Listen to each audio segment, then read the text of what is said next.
There are names that linger in the shadows of history, whispered by those who dare to ask the forbidden questions. Milton William Cooper, a researcher, whistleblower, and perhaps the most dangerous man you've never heard of, is one of them. Today on Shadow Theories, we dive into his haunting predictions, the chilling tale of Project Bluebeam, and the dramatic ending to his extraordinary life. Buckle up, this is a ride through the unknown. You won't forget.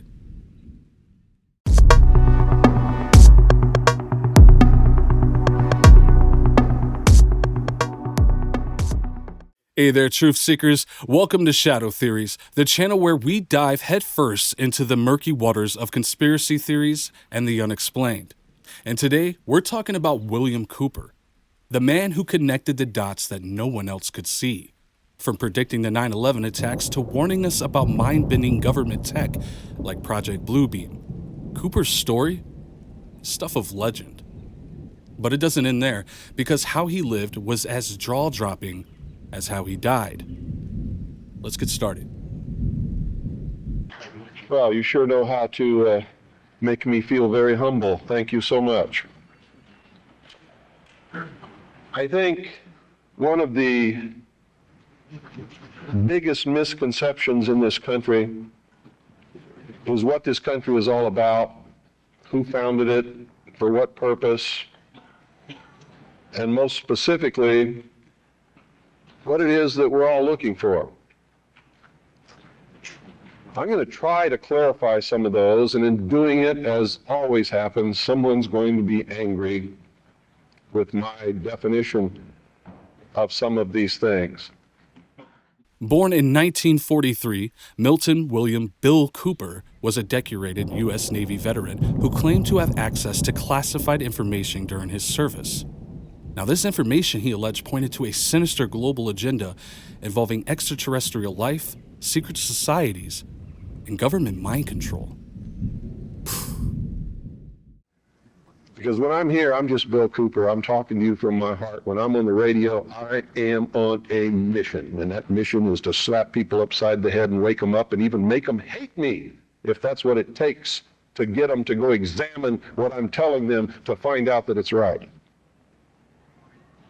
You see, I don't care how it's done as long as they wake up. If I have to be the bad guy that they're going to hate for the rest of their life, that's okay with me if I wake them up. But when I'm here talking like this, that's not my mission, because you're awake already or you wouldn't be here. Cooper claimed he witnessed documents detailing covert treaties between the U.S. government and alien species, including agreements to allow abductions in exchange for advanced technology. These experiences sparked his journey into conspiracy research. In 1991, Cooper published his magnum opus, Behold a Pale Horse, a treasure trove of declassified documents, eyewitness accounts, and chilling predictions. It became a must-read for anyone questioning the status quo. In it, Cooper exposed alleged plans for a new world order, a secretive global government run by elitists intent on controlling humanity through surveillance, false flag operations, and psychological manipulation. What I'm going to talk to you about today comes from my heart, from my experience in life, from playing this role as messenger, which I take very seriously, from my efforts to wake up the American people, from my family, from all the letters that I get, the people that I talk to, just like I've talked to many of you here today. I've learned some things. And I think these things need to be passed on to you. And I think you need to start examining yourself, your agenda, your mission. Who are you? What are you about? What do you believe about America? Is it true? Are you helping to divide us more? Or are you helping to bring us together? Do you really understand what this country is all about? But here's the kicker. Cooper didn't just theorize this stuff. He predicted it. He specifically warned us of a catastrophic event in New York City involving terrorism, which he said would be used as a pretext to launch wars in the Middle East and strip away civil liberties. Now tell me that doesn't sound eerily familiar.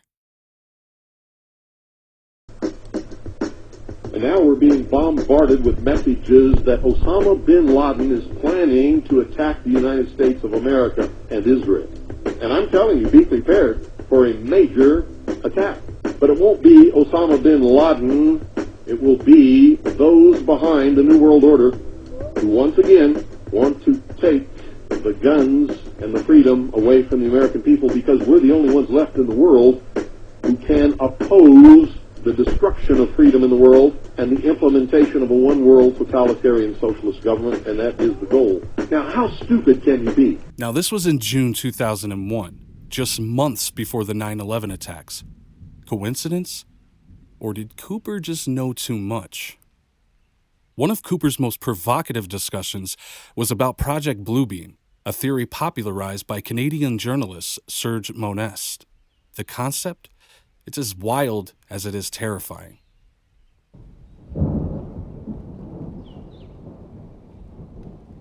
Imagine this, a government plot to fake an alien invasion or the second coming of Christ to unite the world under a single authoritarian regime. According to Monest, Project Bluebeam unfolds in 4 stages.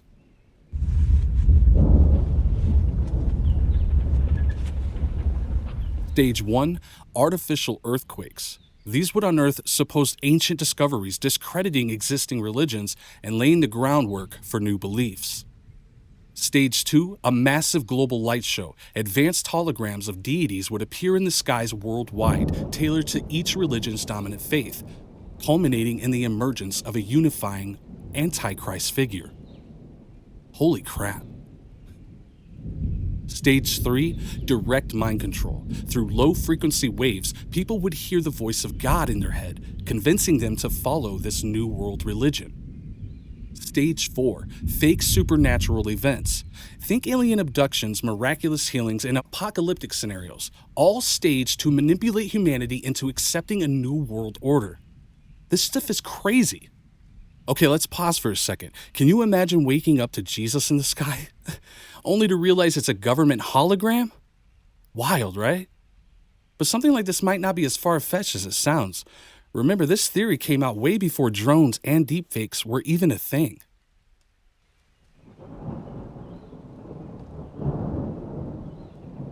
Despite his warnings, Cooper's life took a tragic turn on November 5, 2001. The FBI and local authorities arrived at his home in Arizona to arrest him on charges of tax evasion and assault. But Cooper, ever the defiant figure, he refused to comply. Accountants suggest that officers used a ruse, sending local kids to play music near his property, hoping Cooper would come outside to confront them. And when he did, an altercation ensued, and Cooper was fatally shot by police. He died defending what he believed was his sovereignty against government overreach. It's a haunting end to a man who spent his life challenging the powers that be. Whether you see him as a hero or a cautionary tale, one thing's for sure, William Cooper went down fighting.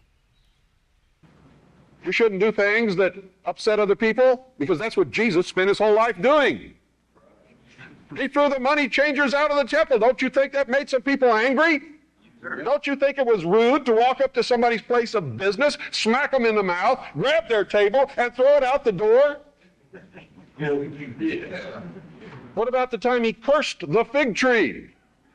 You know, pious Christians sometimes make me very angry. They don't even know Christianity. They don't know the man they're following.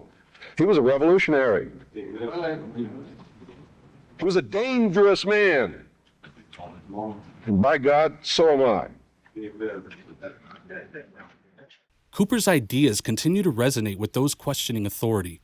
From surveillance state to a rapid evolution of disinformation tactics, many of these warnings feel disturbingly relevant today.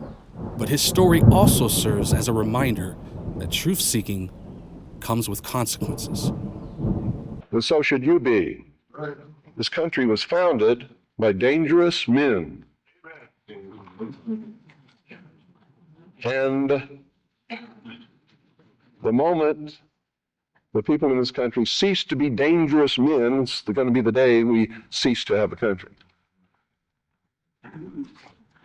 Their whole goal with this philosophy is to teach all men and women that the only end of life is to seek the utmost pleasure and happiness that you can get out of it, because when you die, there's nothing else. That's what they teach. That's what they want you to be. Cooper's life asks us to question what's real, what's manipulation, and how far those in power might go to maintain this control. Whether you agree with him or not, he challenged us to think critically, and that's something we all need, now more than ever. They don't want laws against sexual promiscuity. That's why they don't want family. That's why they don't want marriage. That's why they encourage homosexuality. There's a method to their madness. There's really not much method to yours, because you're operating from a place of ignorance. And until you change that, you're going to be bumbling around, bumping into each other, saying and doing the wrong things, not understanding the nature of your enemy. And if you don't understand the nature of your enemy and the weapons they use, you cannot fight that enemy. You can't fight the battle. You shouldn't even be on the battlefield. That's why you're losing the war. And don't tell me you're not, because I'm in a place of great knowledge about who's winning and who's losing this war. And I can assure you, you're losing the war. Thanks for diving into the shadows with me today. If this blew your mind, you're in the right place. Shadow Theories is all about exploring the conspiracies they don't want you to know about, from aliens to secret societies to ancient mysteries and futuristic tech. If you're ready to question everything, make sure to like, subscribe, and hit that notification bell. And hey, drop a comment below. Do you think Cooper was a visionary or just paranoid? Let's get this conversation started. Until next time, truth seekers, stay curious, stay questioning, and remember, sometimes the truth is scarier than fiction, especially when it involves bullets flying at your house.